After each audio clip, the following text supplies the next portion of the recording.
Hey everyone, Lauren here, and I thought we'd get stuck into some mixed media goodness. So I finally, for the first time ever, pull out my jelly plate and have a play. And it's quite apparent very quickly that I have no idea what I'm doing. So first my roller is getting stuck, so I need to work that out. But what I do is I'm just using some dilution paint, putting it on, rolling it out, and then printing it onto this deli paper. Now I found this deli paper at Eccles's, and so that's an art shop here in Australia, and it came in some nice big kind of poster size that I just cut into smaller manageable pieces that fit on my desk. So I realized if you put less paint on, it's a little bit better in terms of the texture. And then I decided I'd use the stencil that we got in the mixed media kit this month in April and have a little play with making little prints that way.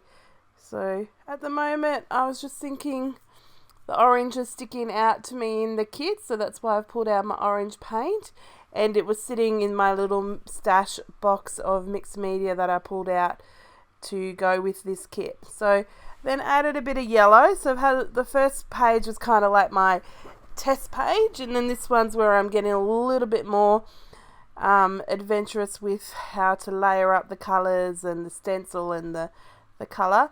But I keep reverting to just wanting to use my roller. I have used my roller in my artwork and scrapbooking well before today, when this is the first time I've ever opened my jelly plate, but that's okay. We'll get there in the end, and I actually really like the way the layout came together, so I probably will do that again. So just quickly cleaning my stencil with a baby wipe so that I can use some of this green. And I figured if I do it this way, then I can get at least two of the stencils and then a different print of the colour.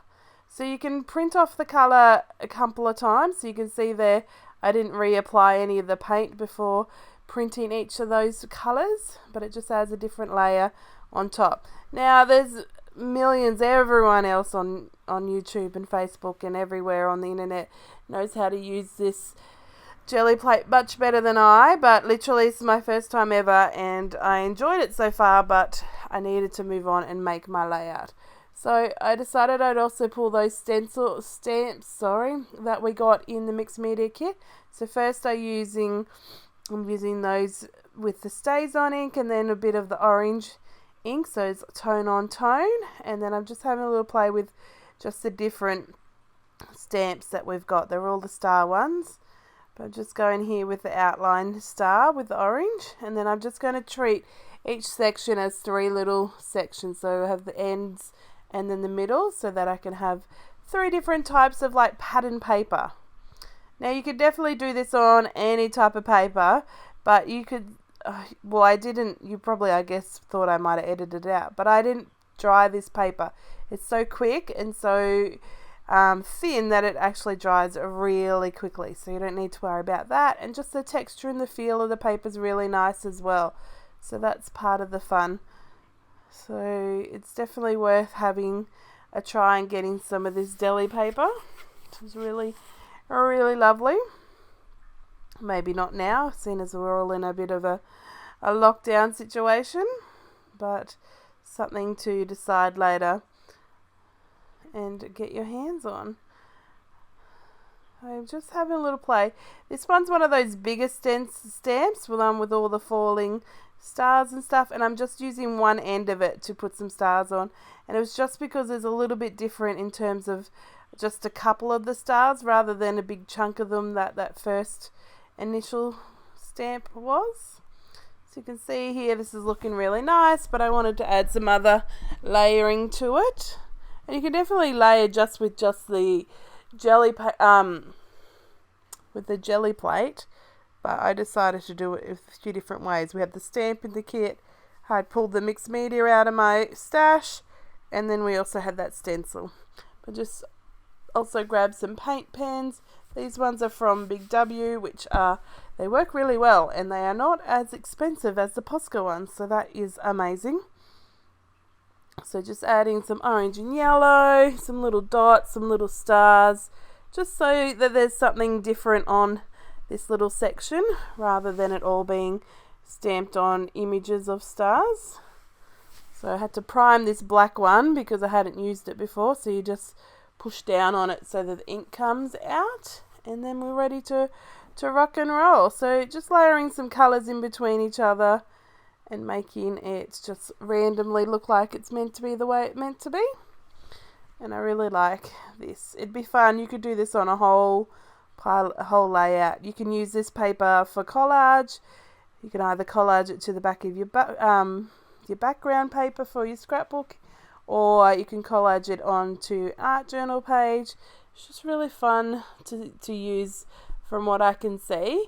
But I really like, because at the moment I'm just having a play. I just wanted to have a play with the jelly plate because, you know, I didn't really have time and I was in the mood for it, so I did it.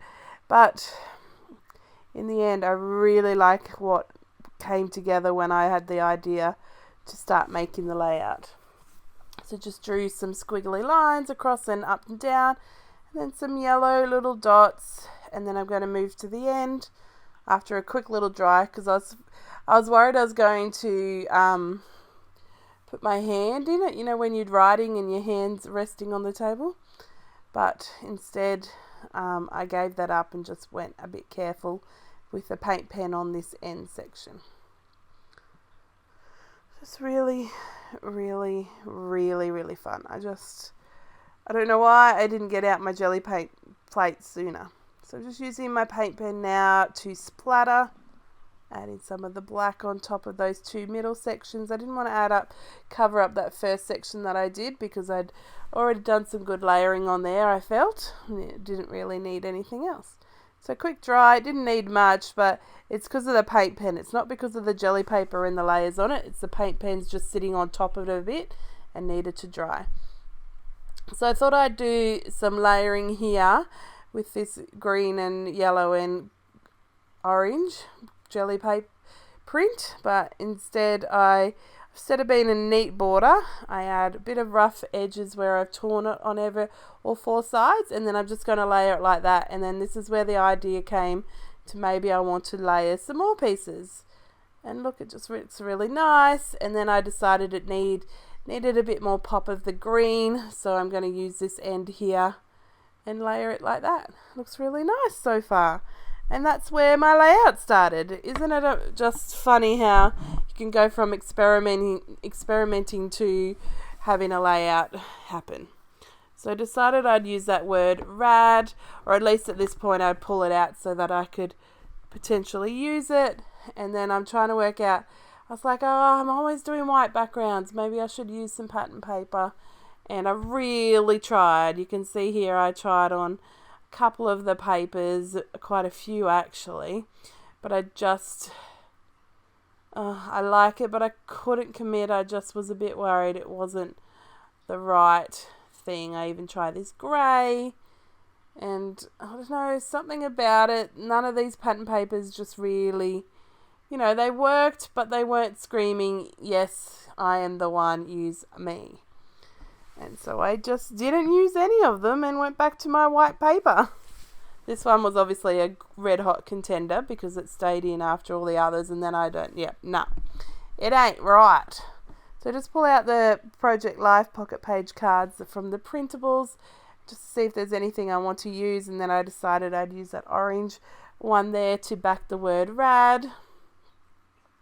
But first I'm going to add a bit of colour to this background. So I'm going to pull out the green paint, Dilutions paint, the Mushy Peas one, and I'm going to use my roller just to roll it on, just like I did with the jelly print.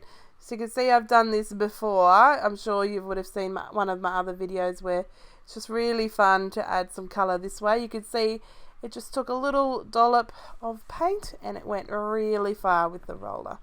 So just going to tidy that all up and get back to my layers here. Wait for it to dry, but I'm going to glue down and cover the cut file. So it doesn't take much. So I'm just adding the tiniest of glue to the edges, and then I'm just going to stick it down, just putting it this way so that all the edges of the cut file stick. And then I did use the little baggie here to keep the other letters and these little cutouts of the middle. So I'm just trying to work out where each one goes. Each letter has a little cutout. So I figured I've got it right, but there's something that just wasn't on this R. It just wasn't looking right. So what I did was pulled out the letters again, and that way I could see where each one connected. So moving them along to make sure it's just the way it needs to be, and then I will go back in and use the wet glue again to glue those down. Now I kept those letters because I can just make another title with the insides of the letters, so it will be still rad, but it will be a different form because it'll be fully black without all these little cutouts. So it's always nice you get like a 2-for-1 deal with these kind of cut files. So just glued them down, and then I'm just going to get my scissors on an angle so that I can cut slightly under the border of the cut file, trying not to cut the layers, but it means then the colour of the orange is not overlapping the black border of the letters. So that's a little, it probably gets a little, you probably have to get used to it a little at the beginning because we don't normally really cut like that. But once you realise how easy it is, you're going to just be willing to do it, no problems. So you can see it just came together really quickly. It doesn't take much to back a cut file like this, and obviously it doesn't take much to cut either. So I'm just going to use my little cutting scalpel kind of tool and put it on some cardstock. I'm just going to cut those little insides of the letters and between the letters and everything out so that it's only the letters that are covered by the orange. So I got my layers back on roughly where I want them, and then I'm trying to make this word work. And for some reason I just couldn't make it work, and I was like, oh no, I've covered it with orange, which is not terrible because there's orange in other pieces of the kit. But I just was thinking, oh no, I'm not going to be able to end up putting on this layout because it's just not the way I didn't really place it anywhere before I started backing it. Instead, I move on to the embellishments, thinking that maybe I can put it somewhere and anchor it around some of the embellishments so that it has some connection rather than it just sticking out from the layout or out from the layers of paper, or it just wasn't working. So I moved along. Sometimes it's a good little mojo boost is just to move on to another part of the layout. So whether it's the background, the layering, or the embellishing, or picking a title or something like that, just to distract you from that little challenge that you're having, and that means that you can come back to it with a bit of fresh eyes, or it has some new context because you've added something different to the layout. So I'm just pulling out some of these stars. There's a few different size stars and colours, but I just pull out the relevant ones obviously for the layout. And we have so much in the kit that's a bit tricky. You can see there at the bottom right I'm going through all the little ephemera pieces, but because this is literally the first layout I've made with the kit, it's quite full because there's lots of embellishments, lots of die cuts. So I'm going to get stuck to gluing everything down and making decisions about the embellishments. So just going to use some double-sided tape, and it's some of the thick pieces, which is really nice. Doesn't take much that way, and I'm just going to stick them down. And then that just means I have some of that ruffle and texture to the side by only putting that double-sided tape in that one section. You can see I folded it. As I tried to smooth it out, it has a nice big fold through the middle, which is a really nice added texture. Probably all gets covered up. Oh no, there's a little bit up the top. And I'm just going to add on the other papers from that jelly printing. And that's just going to be a nice little background. I really like the way that just came together. It looks really, really nice and effective. I might have to scrap lift it in terms of making some jelly printing on some deli paper again and see what I can come up in different terms of colours and a different photo and whatnot. So just some double-sided tape behind the photo just so it gave another layer of dimension, and I'm just still having a little play with the title because it's just not how I want it yet. Instead I'm going to glue this bit down because it was sticking up a little bit too much. You couldn't see all the pattern of the jelly printed paper there. So again, I just move on. I really try with that word, the title, figuring that sometimes you need to have the title down first so that you know how much space is left. But instead, we move on to the embellishments today, and then I'm going to make this little cluster up the top. It's so easy to just quickly fussy cut these exclusive printables that we get in each kit each month. So if you're a subscriber to the Kitaholics channel, definitely head over to the Facebook group, because in there is the cutter files and the printables that are exclusive for each month of each kit. So you can have a little bit of extra bonus. Well, not even a little bit. There's a lot of bonus actually. There's quite a lot of cut files every month, and a lot of pages of printables as well. So that's very fun. So if you want to see more about that, you can definitely check out the unboxing and then my monthly prep video that explains all about what you get in the kit, and then what I do in terms of printing and cut filing and some other little things that I do to have things ready every month, and that's my monthly prep video. So you can see here, clusters are working out, so I'm going to glue them down. I chuck 3 stars on each side of the clusters. So, and I'm not going to worry about the fact that, you know, the rule of 3 kind of thing and having the 3 clusters or anything. I'm really just liking the boldness of the background, and I don't want to take away from it too much by adding a 3rd cluster. And in we go. So it's just as simple as that, layering in the ephemera, just so that it is a nice little cluster. It's actually a simple little cluster. It's 3 little pieces and just overlapping a little. It doesn't need to be very much. Again, because it's got such a striking background, you just want a little subtle touch of loveliness in terms of your embellishment clusters. So sticking on these word phrases and the stars, and then I'm going to use some double-sided tape to stick on this word rad. Just cutting the double-sided foam tape in half, because obviously it's a little bit thicker than the edges of the letters, and I don't want double-sided tape hanging out. So there we go. So that just means that title connects the photo with that embellishment cluster on the right. And it's just nice little touch. So I pulled out a permanent marker, and I'm just adding some doodly borders to those stars, just because the only black I really had going on, or the only bold black I had, was in the title with those letters, the border of the letters, other than I've got a bit of the black in the stamping on the jelly print, but it just needed something else to be outlined. So that is it on It Goes. Let's have a little play, and this is where I've decided against a doodly border.